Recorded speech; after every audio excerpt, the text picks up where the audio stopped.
When something hurts, what do? Do you numb it? Do you seek relief? Do you seek understanding? Do you swallow your pain?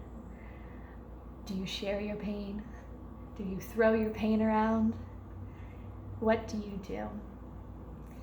Today's episode, today's talk, today's time with Grace Breli is going to be about pain, about how to work with it, about healthier ways of healing it, and some of my working hypotheses about pain. Why do we not take ownership of our suffering and pain?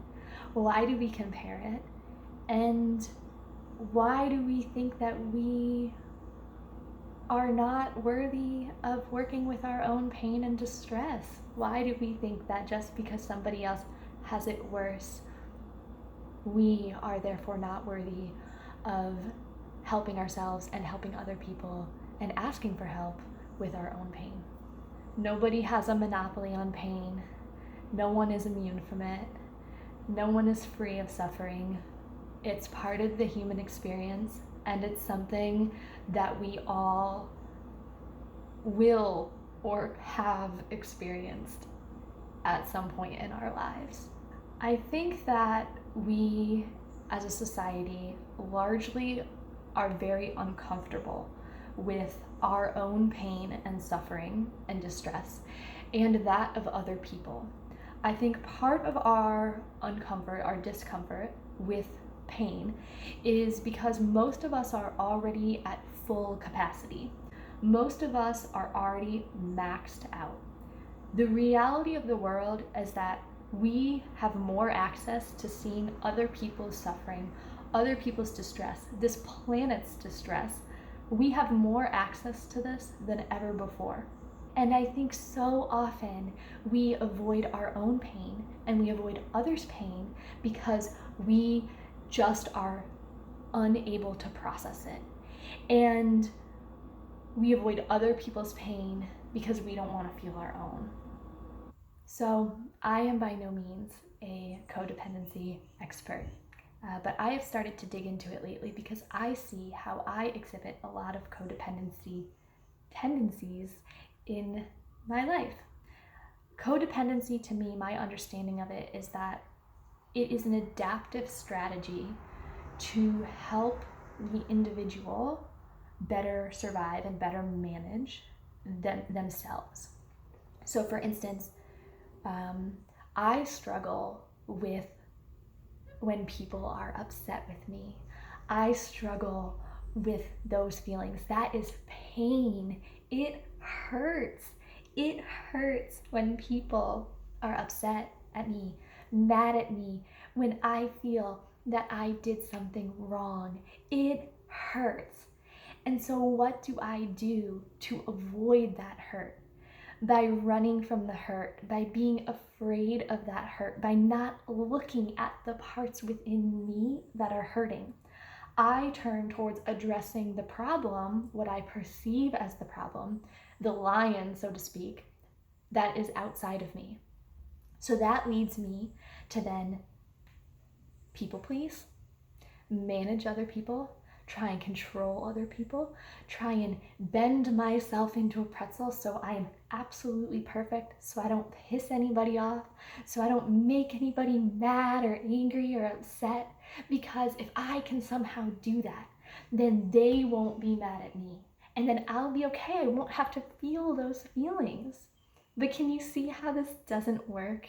Can you see how trying to control somebody else is a futile task? Because we cannot control anybody outside of ourselves. So this goes for pain, this goes for hurt, this goes for suffering. I think that part of what we do as humans is try and manage other people's pain around us, or become emotionally distant and shut down because we can't handle it, because we don't want to feel those things ourselves. We cannot be afraid to look at and experience our own pain. and the pain of other people around us. This is reality. And if we are afraid of it, we will run from it, we will hide from it, we will attack it, we will ignore it. But we cannot be afraid of our own feelings and of the feelings of the people around us. By acknowledging your own pain, you allow it to exist and you allow it to guide you to what you need to heal and grow and change. Think about it. Comfort is not the lack of discomfort. Comfort is being uncomfortable and still seeking comfort, still finding ways to be comfortable. If I ignore the pain I'm in, the distress I'm in, be it physical or emotional, if I ignore it, then I cannot seek help. I cannot mitigate the pain. I cannot work with it because I'm ignoring it in the first place. And how can you address something that you're pretending doesn't exist? You have to acknowledge what exists. You have to acknowledge the reality of your situation. There's this quote that I love. If you don't heal what hurts you, you'll bleed on people who didn't cut you. And this is so true. If you numb yourself, if you ignore what you are feeling, it will leak out. The unintentional process of hurting people is usually remedied by growth and change and learning. You know, hindsight is always 20/20, but don't forget that in every moment you are doing your best. Your best will one day be better, but in the moment where you are, you can only do your best. And so by realizing your process and realizing what you're keeping stored inside of you, what is hurting you, you start to realize what you can do to heal. You start to look at what you are doing to cope. You start to look at your process. Are you throwing your stuff around on people? Is it leaking out as passive aggression? What happens when you don't take responsibility for your pain? What happens when you say, oh, I shouldn't feel this way, someone else has it worse? Well, you are someone else's someone has it worse. I picture all of this unclaimed, unacknowledged pain, hurt, suffering, just floating around the world, okay? My thought is that the individual has to take responsibility for what is theirs. If you take your piece out of this cloud of unclaimed pain, if you take what is yours and you start to work on it for yourself, then not only do you take that piece out of the collective, but you are also able to then take like a little bit of other people's pain and help them work on it. You're able to diffuse your own pain. You're able to transmute your own pain. And that makes you better equipped to then transmute other people's pain. I don't think it is for us to take on other people's pain and mitigate it entirely. I know that I often feel for my loved ones like, man, I wish I could get rid of this pain for you. Like, this is a distressing situation. I wish that didn't exist for you. And to some extent, I think that we can help the people around us in very real ways mitigate their very real pain, but we cannot do it all for them.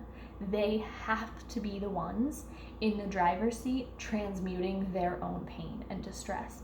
We can help. We can walk with them, we can hold their hand, we can guide them, we can provide a support for them. This is a constant ebb and flow between the members of the relationship. This is the constant like, you know, I can help you and you can help me, and sometimes I might have more to give, and sometimes you might need what I have to give, and sometimes I might need your support. And this is like where boundaries come into play. Imagine if every single person on this planet claimed their pain, claimed their feelings.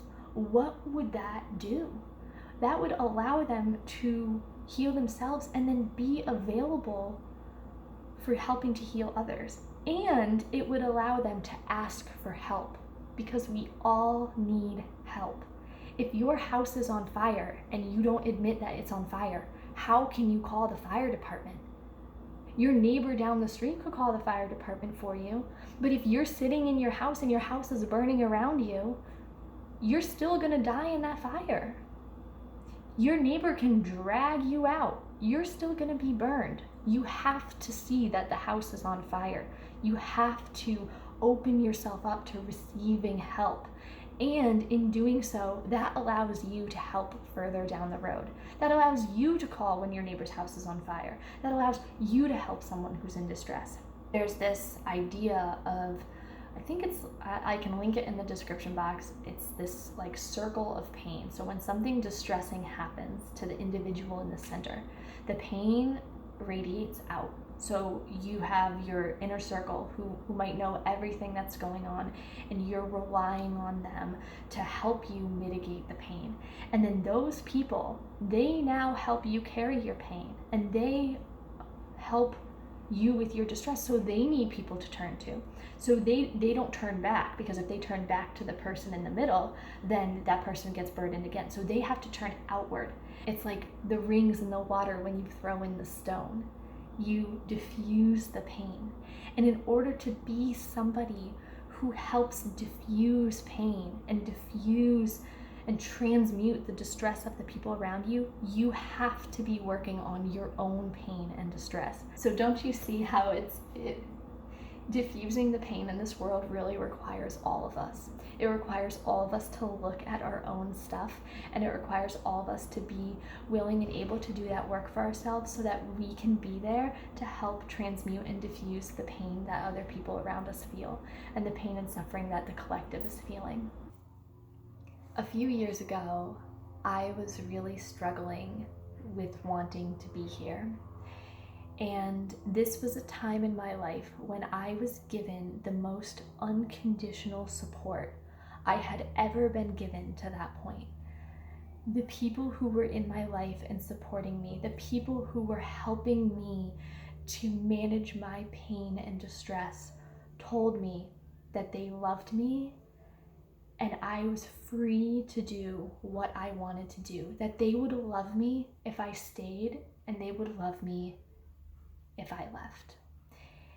They fully acknowledged my pain. They fully acknowledged the reality of my situation, which was very distressing for me.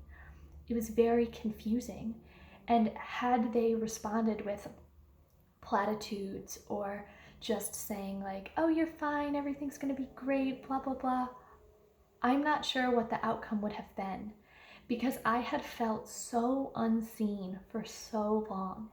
And to finally have somebody mirror me and say, I love you, and I'm gonna love you if you go. And to fully acknowledge what was making me wanna go, to fully acknowledge the pain that I was in, that meant so much to me. I have often felt unseen in my pain and in my distress. And I know that though I feel alone, I am not alone in this. I know that it's very hard for people to be seen and mirrored when they are in distress and when they are suffering. I have had so many people just ignore or sanitize or just give me like lines about my pain because they are unable to help me process it. And that's okay. They're unable to help me process it because they're not able to look at their own pain. The people who have been least helpful when I have been in pain or distress have been the ones who cannot look at their own pain. And I know that I am unhelpful to the people in my life if I can't look at the pain that lies within me. By allowing your pain to exist, by allowing whatever you are feeling to exist, you not only make it okay for yourself, you make it okay for everybody around you.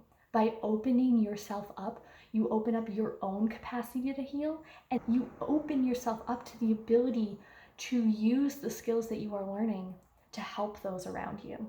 This is something that is still in progress for me.